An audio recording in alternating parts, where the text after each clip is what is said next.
My name is Ron Dirksen, and I'm the Global Executive Director of the International Master's Program for Managers.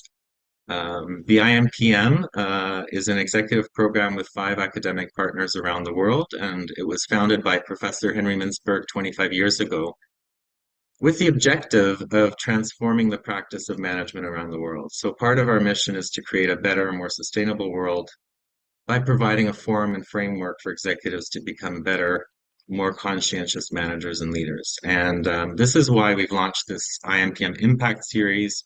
It's a series of interactive webinars focused on ways that management and leadership can have a positive influence in our world. So today we're very honored and very pleased to welcome Professor Stephen Kempster from Lancaster University in the UK. Professor Kempster is an incredibly accomplished researcher and teacher in the area of leadership, and his expertise is in the responsibilities and purpose of leadership and the social impact leaders can have. And he's published over 70 papers on these topics. So today, Professor Kempster will be talking about purposeful leadership, how you can help humanity flourish. And by the way, personal and professional purpose is actually one of the core themes of our IMPM program. And it's one of the more transformational aspects of the program. Just so you know, the session will be recorded. Professor Kempster will present for about 20 minutes.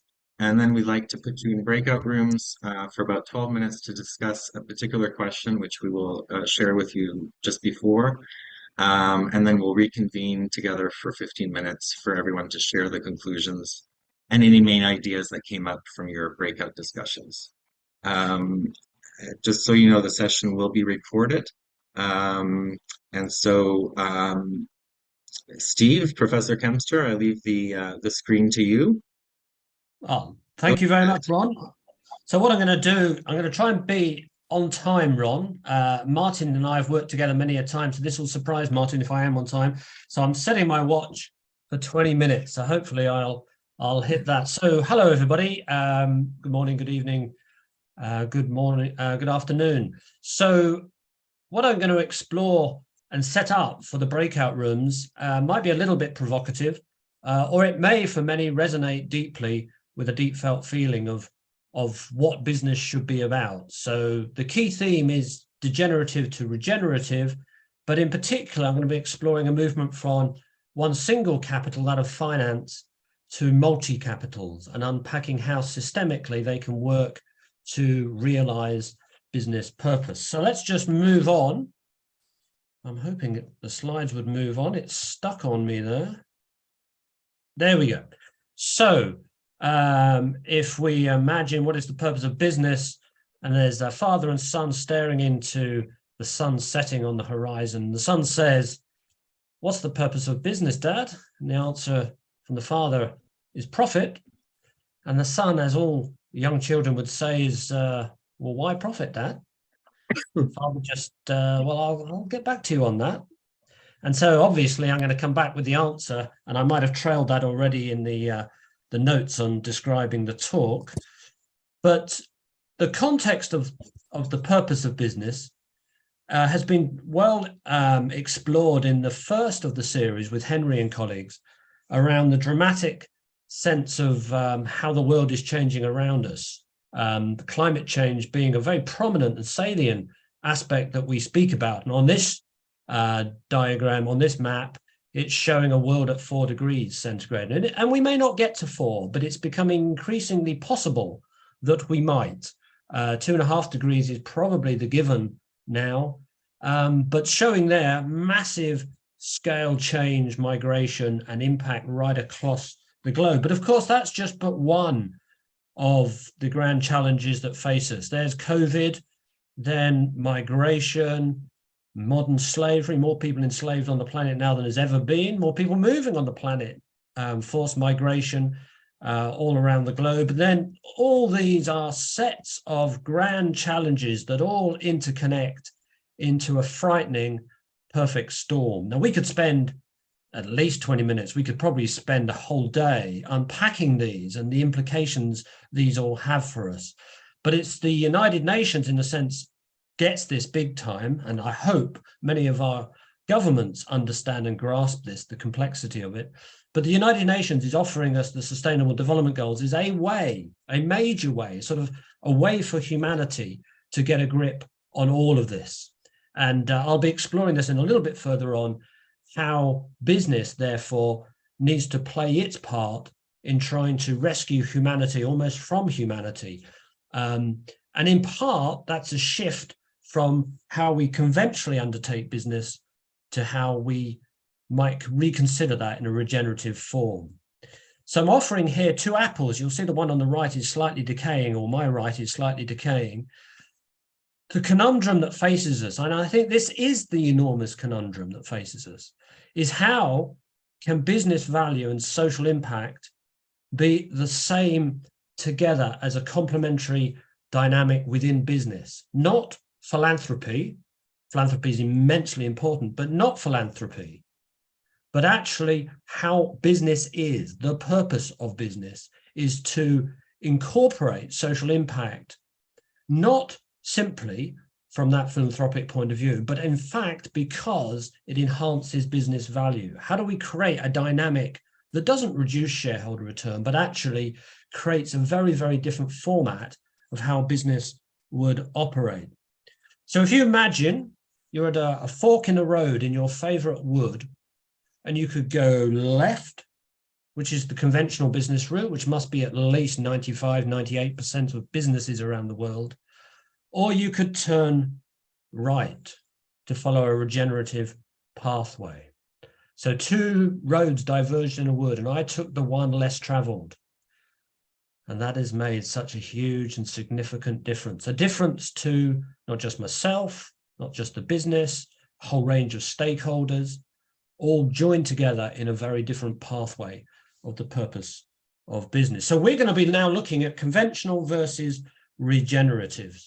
In a nutshell, regenerative could be understood simply as because your businesses exist, and if they grow, then the world is enhanced. And the more that you can grow in a regenerative manner, the greater the contribution to humanity. So captured just simply as that, but I'll unpack it in a slightly bit more complex with a series of questions about a regenerative business very shortly. Just to capture it in a framework, a little 2x2 framework, if we imagine the conventional at one end and regenerative at the other, sustainable being in the middle, sustainable probably needs to be captured in the sense of limit the amount of harm that you do. It's not necessarily that positive an orientation, but sustainable, limiting the harm through the activities we do. So you've got this wedge, a triangle of declining degenerative as we head to sustainable, and then passing through sustainable, we have regenerative, where we're seeing a positive impact.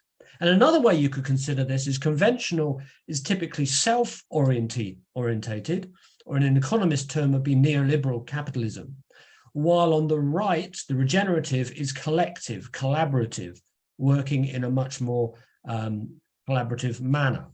So that's a way of framing the debate: degenerative, regenerative, conventional, and regenerative there. So if we think about conventional business, here are, if I may be so bold, to offer three prominent questions that shapes the fundamental business conception. How can we grow shareholder value? How can we be operationally excellent at delivering shareholder value? And from a marketing orientation or a brand development point, how can we develop what the world needs in order to deliver shareholder value? And the fundamental assumption that shapes and that pervades through that is business is about shareholder return delivered through maximizing financial capital.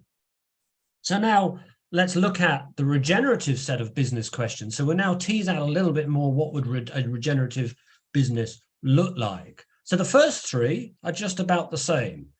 There is a prize. I think Ron's got a special prize for this. You can see the subtle difference. But how can we realize value and grow sustainably? How can we be excellent at delivering value sustainably? How would we excel in developing what the world needs? And then moving to three new questions. How would we generate social impact? How would we innovate to enhance lives? And how would we provide good work? And by good work, I mean appropriate, if not above average remuneration. We're looking at the development of people. We're looking at meaningful work, which becomes encapsulated as a sense of full engagement. So the underlying assumption of that model is that business is about purpose, and that's delivered through multi-capitals. And a little footnote, but that doesn't mean that we'll reduce the shareholder return, and I'll unpack that in a little while.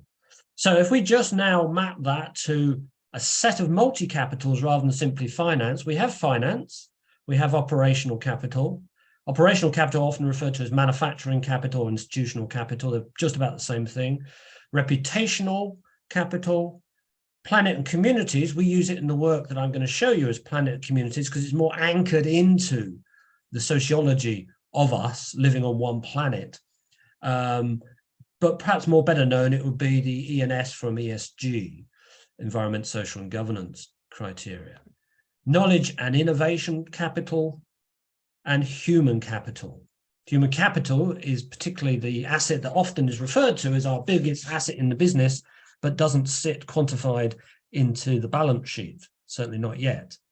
So you have that set of capitals. Now, a group of us from 7 universities around the world got together to say, well, how could we create the purpose-driven business and use the idea of multi-capital? So the idea of multi-capitals is already in existence.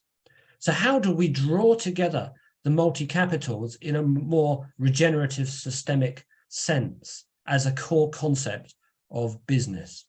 And so that led us to offer up the idea of good dividends. And everybody on this call will get it, but just to explain, a dividend is the return from your capital. Capital is a stock. The flow flowing out of that is a dividend.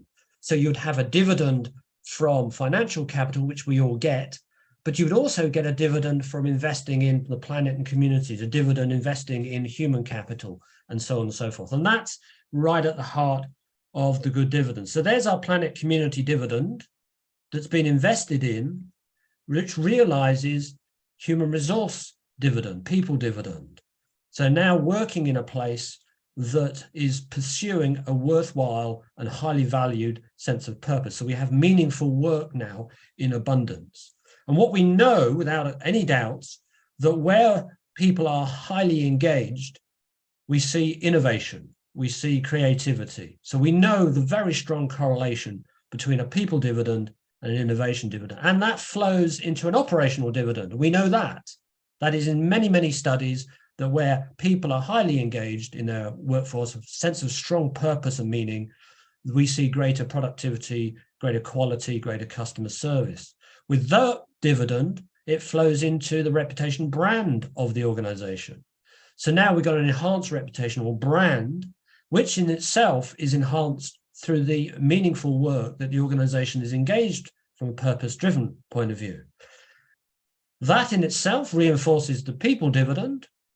People would much rather work for an organization that's high in its sense of its community reputation than damaged. And flowing out then from operations and reputation down dividends are the financial dividend. And of course, we then reinvest that financial dividend back again, and so it returns. Key principle here is not just having those capitals, but the systemic integration of those capitals. In the sense, we're seeking the integration of these that reinforce each other, from which purpose becomes driven out. It's the emergent property of a system of integrating those capitals together. And that's why the business exists, or that's why it would exist from a regenerative business model. So that captures the core argument of what a group of us have put together in the good dividends. Now that's a theoretical model. It is drawn and builds on significant ranges of understanding of capitals and how capitals integrate together. But what we're doing is saying, that's okay, but how do we make this happen? How do we make it work in practice where the rubber hits the road? And I must do a shout out here now to a colleague of mine, runs his own management education business in the southwest of England, a chap called Stuart Barnes. He's the CEO of a company called Quolux. Now, he and I were doing a piece of work together, and in conversation, I was talking this through, and I said the last chapter in the Good Dividends book talks about building a learning community, what we described as a collaboratory, people collaborating together right across the theory, practice world to learn to understand how we can make regenerative business, purpose-led business become manifest. And he basically said, look, I'm fully in, what do you need? And I said, well, basically the chapter talks about we need a site, we need a website, and we need tools to help us collaborate. And so he has been with his colleagues in Quolux fully invested, and we've now got a set of tools. So what I'm going to do in the final few minutes, my watch has gone blank here, I can't see the time. Ron will keep me on the straight and narrow on time, is I just want to show you a series of tools that we've now developed to try and create an argument about getting a data set to which we can point to practice and policy change to build regenerative businesses. So this is called the Sustainable Development Goal Configurator. So if you register, and I'd invite all of you to register, it's open source, completely free. It's got the little link down there to gooddividends.com. If you go in there, simply be asked to put company name in. If you've got your mission and purpose, all well and good, what sector you're in. In this case, the company Forsberg, it's a company I work with in Heysham near Lancaster. They're in electronic technology manufacturing. You put that in and it opens up. It aligns which SDG would be aligned to manufacturing. And the blue ones you can see there are those. You'd then click on one of those SDG tiles and you get the set of targets, the sub-aspects of the SDGs. You can then select which or more of those are suitable to you. And this is the key. It's not what you as a business can do for the Sustainable Development Goals, rather which Sustainable Development Goals would align to the business to create value. It's that flow that I was showing of systemic value moving around. So you can then select those. And when you get super excited in this, you could then move into more the in-depth themes associated with the Sustainable Development Goals. And so we've got 6 themes there. So you could explore good work, well-being, thriving lives. And then you'll see a different set of tiles, do the same process, select. And as you select an SDG, you flip it over to the column on the bottom on the left, you're selected. You then got as many SDGs as you think align to your business that you believe you could work on because it adds value to your business. And then you can print that off, email it around in a summary. The data set so far we've had, this tool started in the late summer. We've got 82 businesses so far have filled it in, and you can see on those businesses are able to align all of the SDGs, not so much life below water right at the bottom there, but decent work and economic growth is the dominant SDG that those businesses all can align to. Here's 4 examples. AM Services Group, these are people I work with. AM Services Group, they are working with charities rescuing people out of the horrors of modern slavery, and they're creating good work as the key focus purpose of their business. You've got Cotswold Dairy, they're doing similar things. They're working with the local prison to rehabilitate people just as they're about to leave prison to go back into the workforce. They're dealing with people around poverty, food poverty, and they're incorporating a whole range of activities. So they're delivering on those SDGs. Forsberg, I briefly mentioned, they're focusing on youth development, and they've developed an apprenticeship program with the local further education college.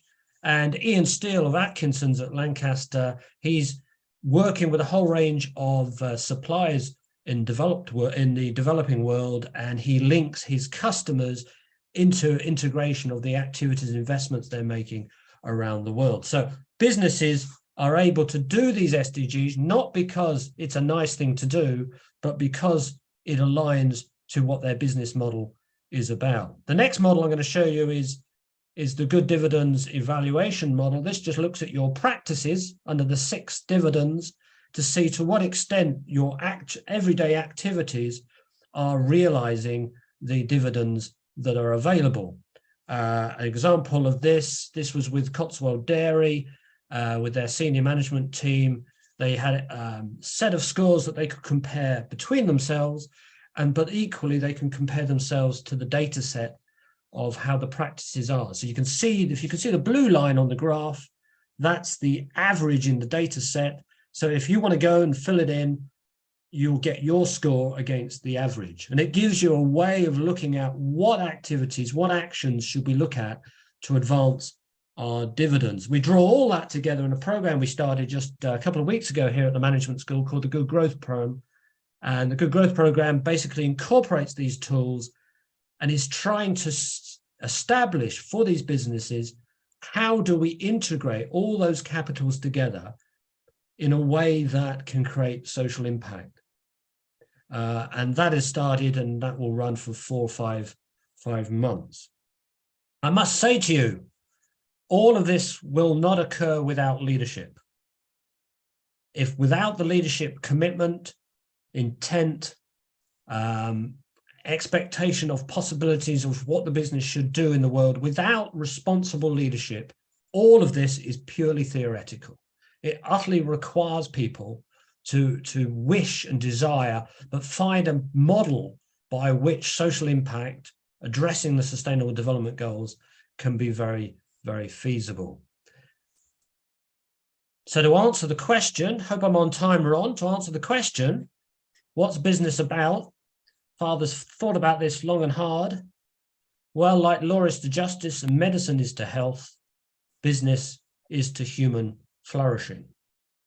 So the broadest scope, instead of purpose of business being profit, by adopting a regenerative, integrative system of capitals, we can move to a much broader view that the business model can serve the shareholder, but can serve a whole range of stakeholders, and more broadly, establish human flourishing. Ron, I'm going to draw stumps, as we say in England here, pull back and let you move into having a good conversation in the breakout rooms. Thank you very much, Steve. We will put you in breakout rooms now. Jess works with us, is going to put us in breakout rooms. And we just ask that you have a 10-minute discussion on the question of what is your reaction and response to the notion of such a fundamental shift towards regenerative business versus conventional business. So basically, what is your reaction to what you've just heard from what Professor Kempster has shared with us? So thank you, Steve. I would recommend you'll be in groups of about 4 or 5. If you can just appoint one person to feedback afterwards before you finish your session, that would be great. That way we know who's going to talk on behalf of the group, but everyone's welcome to speak, of course. Welcome back, everyone. So I hope you had a few minutes of good discussion. I'll just invite you guys to volunteer to share back part of your discussion. So just raise your hand if you'd like to go first. And I invite you to put your video on so we can see you if possible.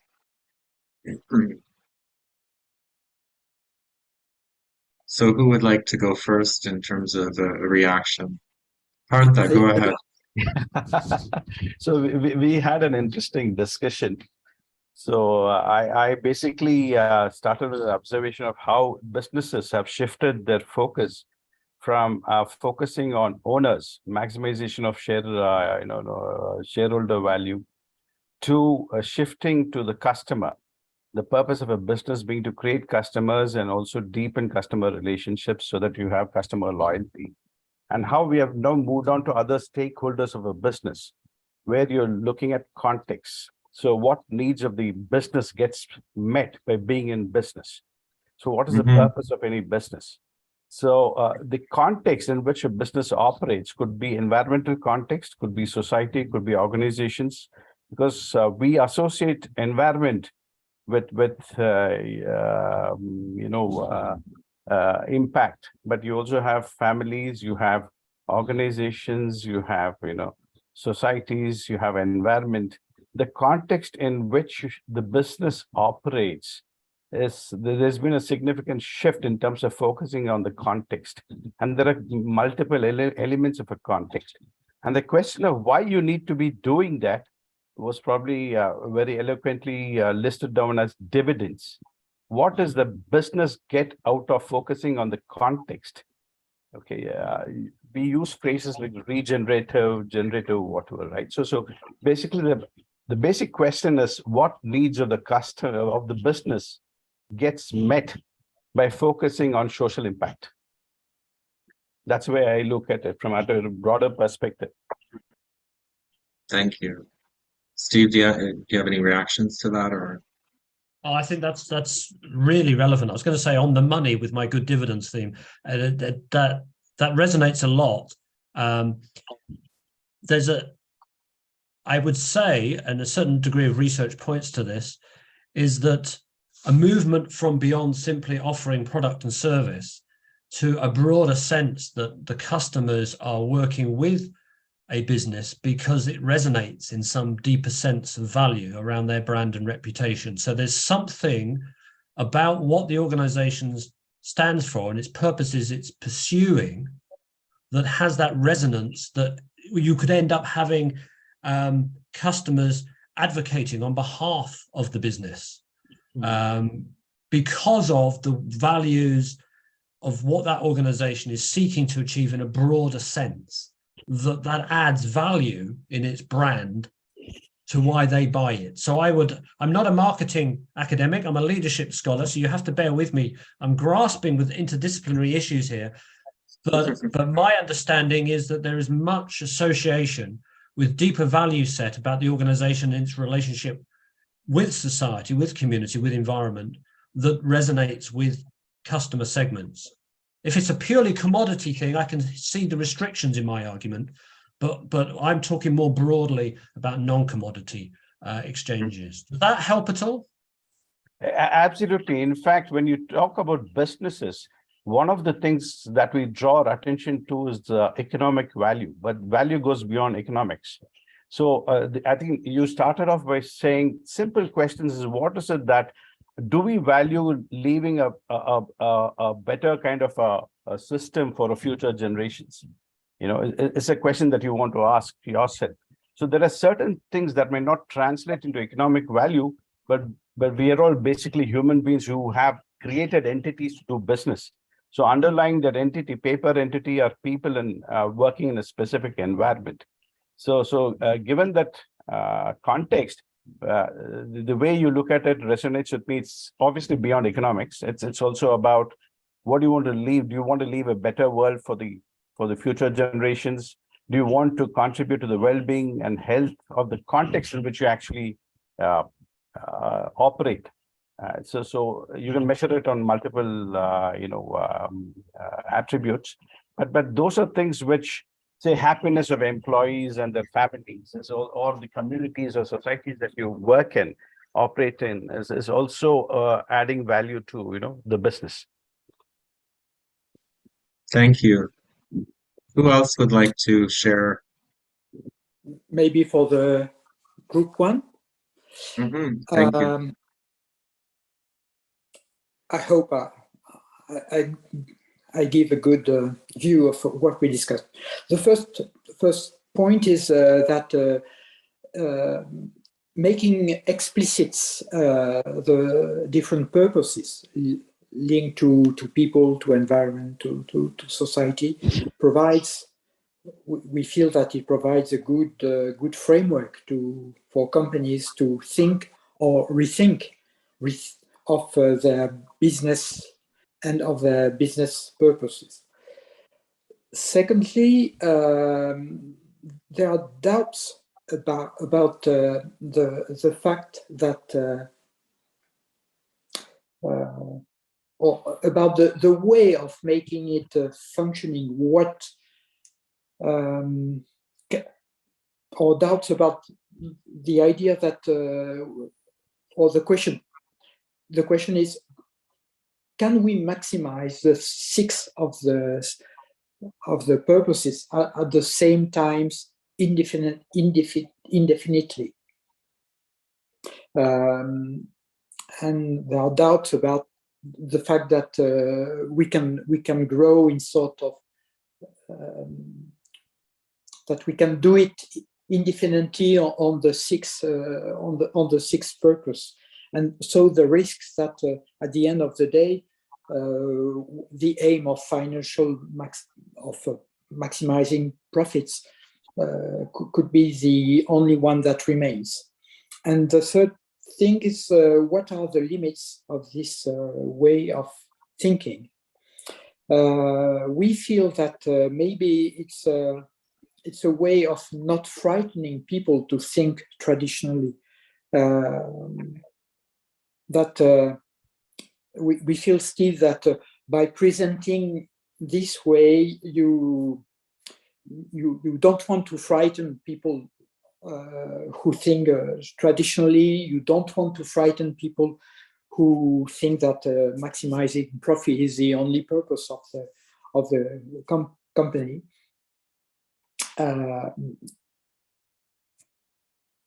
Well, that's it. If Thank you. somebody of the group one wants to add something.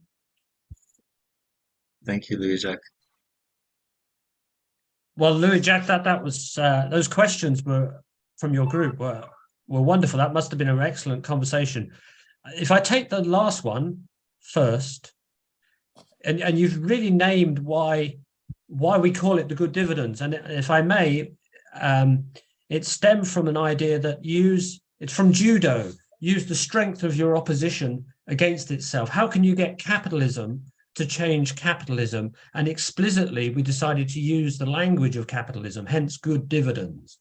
Mm-hmm. So work within the paradigm to change the paradigm, in a sense, to move from conventional to regenerative by using the language that people respect and pursue. I would say as a very bizarre footnote, when we wanted to create the website and we searched for the URL, it was staggering that nobody had purchased gooddividends.com. And you would have thought in all that finance world out there, that would have gone really quickly. So not only did you get the .com, but we just in case bought the .co.uk as well, because that was similarly available. Anyway, to get more seriously to the point, there is a need to work in gradual small steps with people, because in many ways you're going from an absolute paradigm perspective that the purpose of business is profit. People, when I ask that question, what's the purpose of business, often try and use different words to profit, but when you explore it with them, they're coming back to profit, the financial capital, the return from it. And so to ask people to jettison that underlying assumption that may have held them in good stead for most of their careers, because that's what business is about. And in fact, many people would say, from our profits, we gift, we are philanthropic. And that's an excellent thing. It's a good thing. And the point we're trying to make is, how can you make business as normal social impact? And if we simply diluted the attention to finance and shareholder value and return, I think the backlash would be enormous. So we're trying to work with the grain and go with that spirit. That's what to one of your questions. There was two other really brilliant questions, but I can't recall them now, Louis-Jacques, so my apologies. But well, it sounded like you had a great conversation. The first was not really a question. It was the observation that your 6 purposes provide a good framework to help companies to think of their business and their business models. The second question was to invite you to tell us about what you think are the limits of this way of thinking. Yeah, brilliant. So lying behind, we could have taken a different trajectory on this presentation, and we could have started with degrowth versus green growth. So when we talk about limits, in part, the big agenda is the limits on growth. That is a discourse that is flying around the world. And the solution is a very clear solution to climate change, which is degrowth. And the planet would love our economies to collapse. Absolutely would adore us if our economies would collapse through the ground. A little bit like COVID. Nature took a big, nice, deep breath while COVID flourished around the world. Now, I sit firmly in the green growth. In Lancaster, the program I've helped design is called Good Growth. echoing the idea of the good dividends. Now, there's some interesting, really interesting stuff that when we think about the economy, what would a well-being economy look like, or a regenerative economy look like? And when you start exploring that notion, you start seeing a shift away from what I'll loosely call a heavy economy, where we've got products and products that we extract mineral endlessly out of the ground and all the polluting that goes on. So if we could create capital threshold limits about the extraction and invest in the rehabilitation of nature, what we might see in a complementary manner is a movement away from the consumptive economy and towards an experience, knowledge-led economy. And so often that's referred to as a light economy. So when we think about limits, it's typically the limits on the consumptive society, consumptive economy, but that would not be a well-being economy. A well-being economy requires a shift away from the consumptive, because we can't keep killing the planet, and we can't, I won't be overly political here, but we need a form of redistribution because of the inequities and the desperate issues that are occurring in our society. So lying behind a well-being economy takes away those issues of limits. But I'll stop there. I think somebody else wanted to make a comment, so I'll stop. Who would like to go next? If I may, I would just comment, if you hear me, that this is a hugely important conversation. I think what you've done here, Steve, is come up with a tool and a way of thinking which business could find practical, inspirational, and actionable. So I look forward to exploring it more for a group of 34,000 businesses that I'm part of and represent. So very much looking forward to continuing the conversation. Thank you for bringing it to us today. Well, that's very kind and gracious comments, and I'm indebted to you. And we've reached out to each other, so we're going to have an ongoing conversation. So thank you, Stephen. Steve, of course, we agreed. Steve and I like to be called Steve, so otherwise we think our mothers are telling us off. The two Steves. Yeah. Who else would like to share? Yeah, Niraj. So a couple of things we discussed in our forum. It was more towards the pointers in terms of how, not the financial terms, the dividend part, but how the social and people impact happens with the organizations or the businesses. So as an example, we took in terms of the changeover that India went through due to the IT revolution around 2000, 2005. So not because of this, the impact not only was limited to people and socially, it also impacted the education system, the government thought process, and it laid out the foundation for a new platform for different businesses to flourish. Not only that, it brought different areas of businesses to grow together. And we talked briefly about Tata. I think recently Ron visited. So one of the Tata Ventures Titan. So we recollected topic on that. So as we talked about the organizations in India, if you look at, they are not a unicorn organization which will be built overnight. They will always be built with a kind of social impact. They will always be growing with some kind of good masses. And that's where they have established. If you see any of the companies which is there today, existing and growing, that will always be having good connect with the social side as well as will be with masses. So that's all we discussed. Well, that's hugely interesting, and in many ways provides some rich examples of potentially regenerative business models and regenerative systems. What I would be really interested to know more about is the measures by which we can get a handle on, a grip on the intangibles of social dividend, community dividend, human resource dividend. So presently, I think I may have alluded to this, the balance sheet only works with tangibles, that things that we can grab and measure, and then we can depreciate some of them. It would be interesting if there was a parallel group who were fascinated to explore what would happen in a balance sheet if we had appreciating assets. So we know how to deal with depreciating, and we can set that off against our tax. But what would happen if we had appreciating assets that we could measure? So you're investing in people, human capital, and the growth of your human capital, how would that be measured? And how, if you were deeply investing in human capital, people, and enhancing their knowledge for society, how you're investing in the communities, could that, as an appreciating way, if we could measure it, could that be set off against your tax?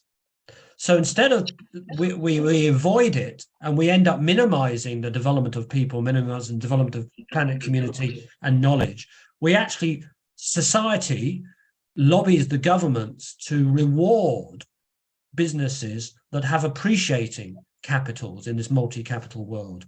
So I just wonder if there's a different community of academics and practitioners and policymakers to look in a broader way about shifting the economy and society, just in the iron grid of how the financial system works in profit and loss and balance sheets. But I'm at the real limit of my knowledge here as a leadership scholar, and I may be talking completely naively, but I just wonder, metaphorically and literally, of appreciating assets that we should invest in, and that's valuable for society. So how does business get rewarded for doing the things that society wants to achieve? I'm not sure if that addressed your point, Niraj, if you want to come back. So Steve, that should not be limited only for government. If it is impacting social, why not social should be giving that appreciation? For example, if a business is impacting another business in a profitable way, there should be some kind of discounts, or there should be some kind of trade-on. For example, if an IT firm is building a big unit in one of the cities, the colleges should be gaining the accesses in those IT firms. So if there is an IT college, there should be some kind of concession or trade-off between those two businesses. So appreciation not only should come from government, from different businesses can also team up to appreciate each other. That's an excellent point. Extremely well made. Thank you. Thank you very much. Would someone else like to share? Yes, Michalis. So, I come from Group 4, where Partha already spoke about what we discussed. But from what I understand from this discussion is that actually, Steve, what your approach talks about is sense making of business based on responsiveness, because you said that the regenerative business is collaborative, not self-centered, self-orientated, collaborative. So this collaboration, from what I understand, means responsive to the social. We also discussed about Tata and Tata's response to the society, the social. But I had a different view about it, and I said to my group that something inside me kicks. Why? Because I was thinking of the Aristotelian approach to sense making and doing good. What does doing good mean? And it is not limited to a responsible leader. We talk about something which is genuinely good, if there is something like that, genuinely good. Now, if we talk about responsiveness, maybe today it is politically correct or okay to talk about the green economy, the preservation of the world, and this is only good to develop good deeds so that we save the environment, we save the planet. And I believe that this is going to be around for many years, okay? But what happens afterwards? Maybe something else will come up.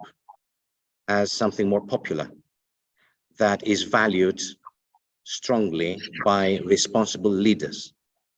And then after 50 years, something else comes up. And then after 50 years, you see my point. So there must be something more fundamental in the ancient Greeks philosophy, which we need to adhere to and follow and make sure that the good is something that everybody sustainably accepts. And that's my perspective of responsible leader, which I agree 100% that this approach of purposeful leadership is very pragmatic. It is more convenient and more easily transferable to businesses, practically speaking. But I think that there must be something beyond that that sustains good businesses for longer periods. I don't know what your take is. Oh, that's a really powerful point. So quite a bit of my writing has been around responsible leadership and exploring the nature of purpose, and it draws from, in particular, the Aristotelian notion of telos, a quest.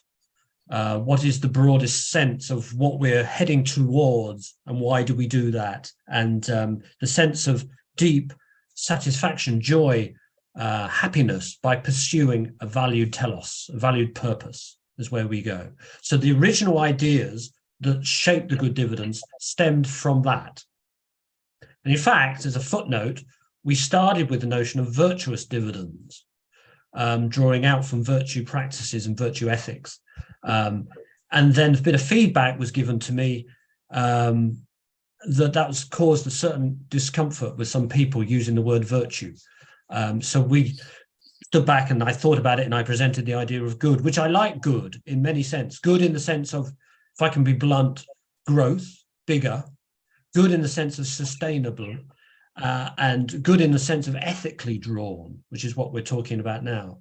And often when you think about a good person, if I could just ask you all as a little thought experiment here, just think now of someone you deeply value who you would see as a good person.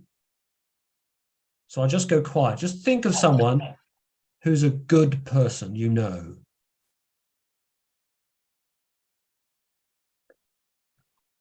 And then with that person in mind, what is it about the virtues and the practices of that person that you so value?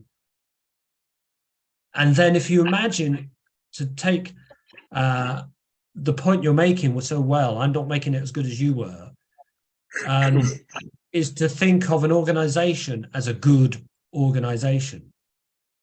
And so, yes, it may be pursuing certain senses of purpose, but the point you're making is there's a meta purpose that sits above, that guides lower level purposes, if I can describe it that way. And so the idea of a good organization then is made up of good people. And those good people connect in a collaborative fashion with many others. And in a chapter I've just had published, we took Pink Floyd's idea of us and them. I say Pink Floyd, it's in the Dark Side of the Moon album. If any of you know that album, there's a wonderful track called Us and Them. I could sing it for you, but it wouldn't go down very well. And the idea is, and in fact, it follows a track called Money. So they fit beautifully together, but it sees a world of us, me, versus you, them, in a sort of tribalistic sense. And what we've described in this paper is moving from us and them to us with them, that we connect to each other. And then we followed it in further to say us with future us, an intergenerational notion. So you could see an ethic that actually is also laden, not just being virtuous, but being responsible to people today and people tomorrow, which is a fundamental assumption around sustainability. So I totally agree with what you said. It was a powerful philosophical point, which I haven't done justice to, but those were some of the original ideas. Yeah. No, thank you. Just to highlight that, I was just thinking when you were speaking, I was just thinking of companies not like Tata now, but Parmalat in the past, which was a very dominant, very good company. Everybody believed in the company, in the good deeds that they were doing, the goodwill of the owners, but it collapsed together with Enron, together with other companies of that era. Okay, so if Tata, for instance, looks like a giant now, and in 10 years, after 10 years, someone finds out that they were deceiving people. I'm not saying that they do, of course, no, but they were deceiving people. That icon will collapse. And then what? What do we say? That everything that they aspired was false? So there must be something beyond that. That was my point, you see. And yeah, you addressed it very well. Yeah. And your point is very good, because they, in a sense, they wouldn't do deceitful things if they were a virtuous organization. That would not be instrumentalized. Not no, instrumentalized. exactly. No, well said. Well said. Yeah. Thank you very much. So I'm conscious of time. If anyone has just one last comment they would like to add, otherwise we'll conclude today's session. And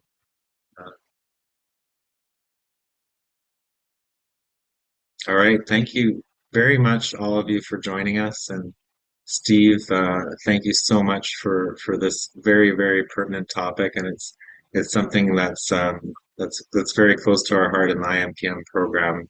This idea of purposeful leadership and everything we spoke about today kind of embodies what the IMPM stands for. So it's a very good link to the program, and I want to thank all of you for joining us from all over the world. And we hope that you'll join us for future IMPM Impact Series sessions. We'll probably have one every 6 weeks or so on various topics. And yeah, thank you very much. If we will share the recording with you, Steve, can we share the slides with people? Yes, please share the slides. And if anybody would like to make contact, that'll be wonderful. So, and I'm indebted to you all giving up some time to be here for this conversation. So thank you all. Thank you, Steve, and have a wonderful day, evening, morning, everyone. Thank you. Thank you. Bye.